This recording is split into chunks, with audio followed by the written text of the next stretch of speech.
excited today about the fact that I was so, well, I was a little nervous, but I had the opportunity to interview the ex-wife of the DC sniper. So today I'm going to be able to interview somebody else. It's going to be a surprise, but I want y'all to stay tuned. Check out this excellent interview from Mildred Muhammad, the ex-wife of the DC sniper. I am so excited. Today I am here with Mildred Muhammad, the award-winning global keynote speaker and representing domestic violence. How are you today? Oh, I'm doing well. How about you? I am doing great. I thank you so much for coming out and just willing to share your awesome story with all of us, actually. I'm going to get started by basically asking you the most important question to me. How did you, I think for a lot of us, we don't even really recognize the signs of domestic violence. How did you get to the point where you were like, okay, this is not right, I'm going to have to make a change or, whatever it is to remove myself from this situation? Give me a little bit about your backstory and how all that came about. Well, first of all, thank you for the opportunity for me to share my story with you and your audience. 80% of victims do not have physical scars to prove that they're victims. So when John said to me, "You have become my enemy, and as my enemy, I will kill you," that was when it was time for me to go. Because most people don't have scars to prove that they are victims. I didn't have a scar at all, and the hardest part of that was nobody believed me. And so when you're trying to go to family or friends and you're trying to find a way to leave, and then you realize that it's all up to you, then you have to begin to be creative. You have to put in place those systems that you will need in order to leave. John didn't change until he came back from Desert Storm because he was in the military. Prior to going to Desert Storm, he was the life of the party. He was the go-to guy to have fun. He would talk about everything. I mean, our conversations would be ongoing. However, when he returned, he didn't want me to know what was going on inside his head. He became distant. He would rock back and forth, sitting in a corner. He was diagnosed with PTSD, which is post-traumatic stress disorder, but he was not debriefed once he came back. So that is what I had to try to find a way to understand, because the man that I married is still in Saudi, and the one that came back is a total stranger. Interesting. How did that affect the children? Well, at the time when he came back, we only had little John. Okay. And so he was paramount in helping him to become stable. Then came Selena, and then came Taliba. And by the time we had Taliba, we were at Fort Lewis in Tacoma, Washington. Okay. And we got out of the military, started our own business. It was Express Car Truck Mechanic. It was a mobile auto repair service. And that's when things started to manifest in how he would want to isolate us and not want anybody to be around. And those little red flags start to come up, and you think, So at that point, when did the situation get to the point where it's like, okay, gotta leave, or I gotta split, or this is not working? Well, I had asked John for a divorce because he was having multiple affairs. He said he didn't want one. I said, well, you acting free, you may as well be free. So he moved out, but he still had a key to the house. He would come in the middle of the night. I would hear the key going in the door. He would walk around the bed from one side to the other, lean over to listen to me breathe, stand up and walk out the house. So that's when I realized I needed to get the locks changed, and I did. So you get one thing fixed and then something else goes wrong. So now my phone is not ringing, and a friend of mine called to check on me and the children and asked her how did she get the number. She said, well, John changed your number and gave it to me, so I'm just calling to check on you. And I said, well, okay, well, you know, my children have asthma, so let me get the number. She didn't give me the number. She said, I'm not giving you the number. And she hung up. So I called the phone company, explained to them what was going on, and they gave me a new number. As soon as I hung up the phone, it rang. And it was John. He said, who told you to change this number? I said, I don't need your permission to change my number. He said, don't do it again. I hung up, called them back, got a new number. As soon as I hung up the phone, he called back. He said, what do you think you're doing? Don't do this again. Come to find out, he had befriended a woman at the phone company. Wow. So every time I changed my number, Yeah. she will call him, give him the number, and then he would in turn call me. Wow. Okay. So at this point, this quits for you. Done. Well, yes, because I asked him for a divorce. But when I went to try to get I had to get a restraining order. They gave me a lifetime restraining order because they understood how dangerous he was. As I said before, he said, you have become my enemy, and as my enemy, I will kill you. But we still had to have visitation with the children. Mm-hmm. So the first weekend went fine. We got somebody to pick him up and take him to him and bring him back. The second weekend was my mother's birthday. He was supposed to bring him back on that Sunday. He didn't bring him back. He got on a plane and left the country and was gone for 18 months. I didn't know where my children were. People around me knew and didn't tell me. They would come over to check on me to find out how I was doing and then go back to John and tell him. So they were always reporting to him what I was doing. So I shut down all communication with everybody around me. So at this point, wow. Okay. So when did you finally were able to get your children? And then I would assume that that's when the whole everything else transpired. Well, it was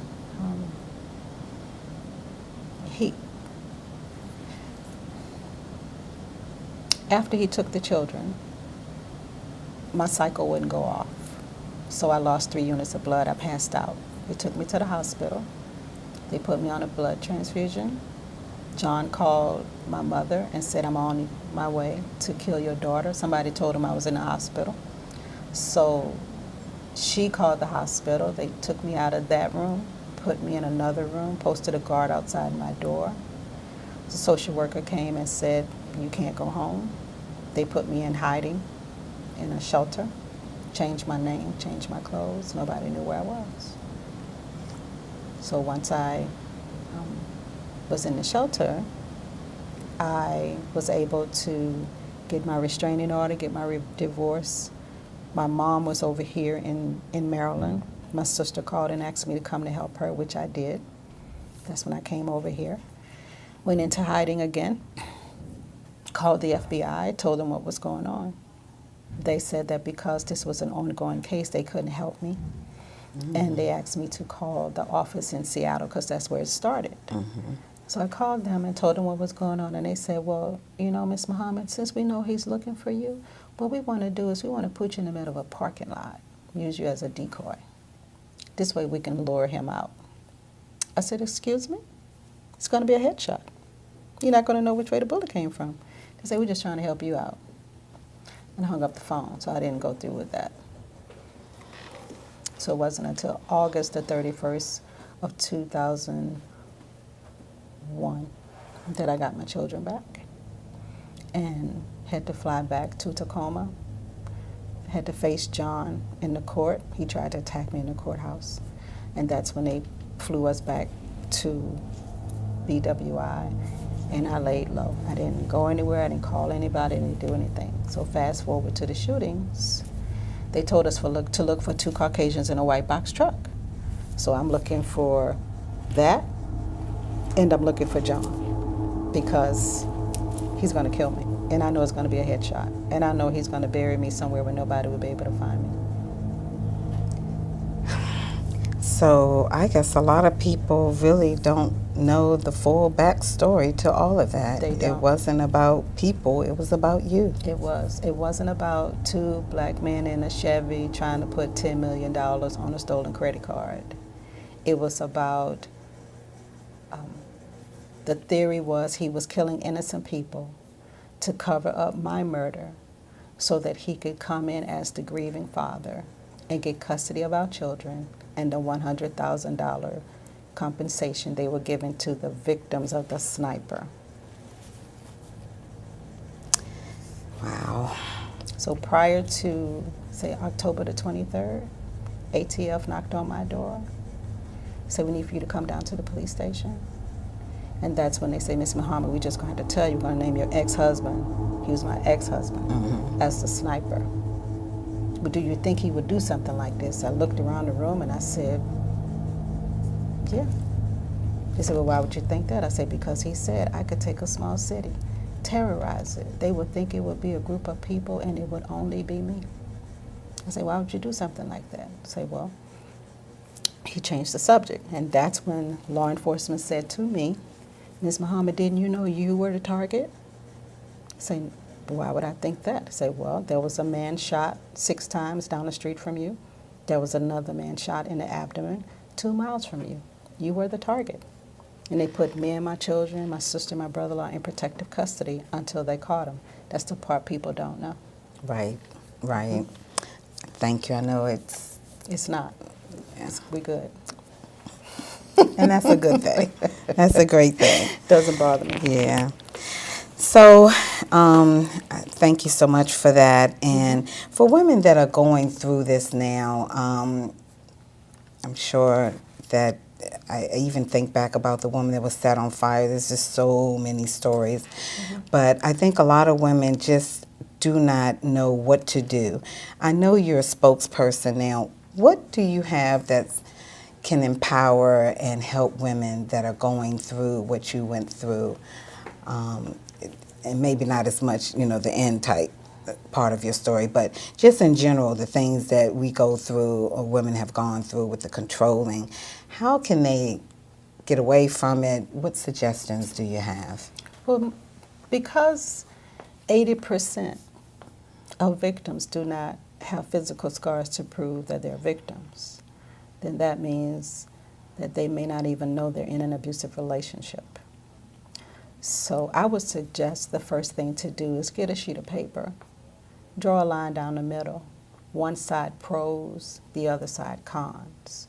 And you're doing this based upon the relationship, not the individual, because we all change, we're all flawed. So we're just looking at the relationship. So when you start to write down these pros and cons, then what you have to do is separate your emotions from the actual facts, which means he hit me, not he hit me because. Once you put the because, then you're making excuses for him. Yes, you are. Or her, right?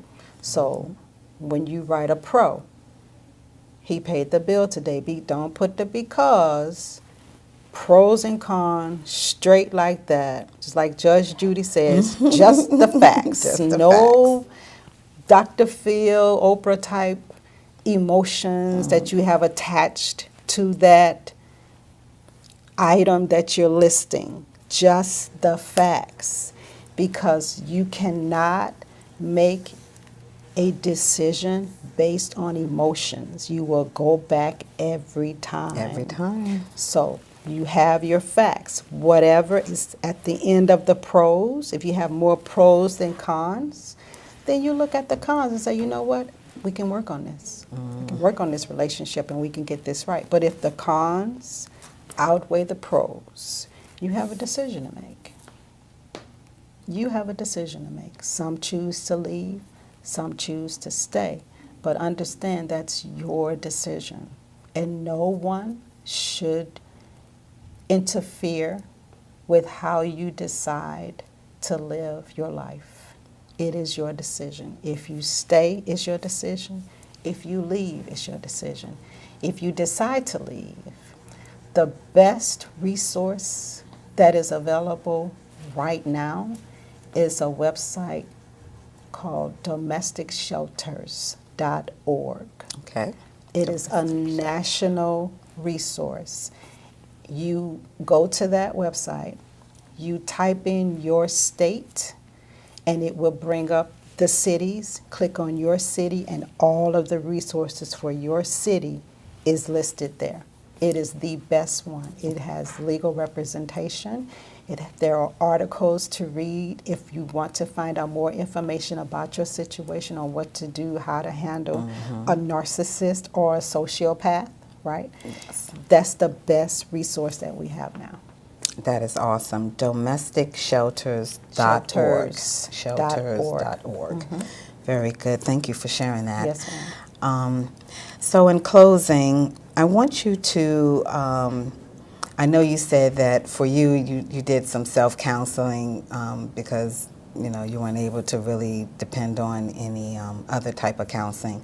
So can you just tell people what book it was again that you said that you used to kind of help you with your situation? I think no, it wasn't. Okay. I just went to the library. I got a book on counseling. Okay. And I learned how to counsel me and my children myself. It was a high-profile case, and it was difficult to find ethical counselors. And I Okay. needed my children to move from being emotionally balanced children to emotionally balanced adults. Very good, yeah. So I just try to make sure that people understand sometimes we do need some help emotionally. So that was great that you were able to do that. Let people know how they can follow you. Your website, I know it's awesome, so I would like for you to give any type of number or email or anything that people can use to get in touch with you. And if you're open to bookings and things of that nature, that as well. Well, to follow me, you can go to www.mildredmuhammad.com. You can follow me on Facebook. Twitter is twitter.com/MildredMuhammad. I have a LinkedIn page as well. If you want to contact me because you need assistance in your situation, you can email me at afterthetrauma@yahoo.com. I always respond within 24 hours because I know what it feels like when you're waiting for someone to contact you and they don't. I will respond within 24 hours. That is awesome. Thank you so much. Is there anything you'd like to say in closing and share with people? Maybe just a word of empowerment will be great. If you could leave that with all the people. And of course, it's not just women, it's men as well. Right. I think we tend to forget about the men too. Well, when you're going through domestic violence situation, you have to be able to listen to your own spirit. Other people can tell you what they think you should do, but you have to trust that you know what you should do. That's what I had to do. I had to turn off the voices of other people in order to tap into my own spirit and know which way I had to go. Many people didn't feel like I was doing the right thing. Didn't matter to me because I had to do what was best for me and my children. And that's the bottom line. Bottom line. Thank you so much. Thank you for having me. So we're going to head on out of here, but guys, if you have any situations that you, like she said, need to get out of, domesticshelters.org. Make sure you check that out. And you can look me up as well if you need to speak about any of your situations or need any help. JV Jones on Facebook, Instagram, and Twitter as well. So thanks again much. Yes, ma'am. All right. Thank you. And we're out of here. JV Jones interview with Mildred Muhammad. Yes, ma'am. Thank you so much.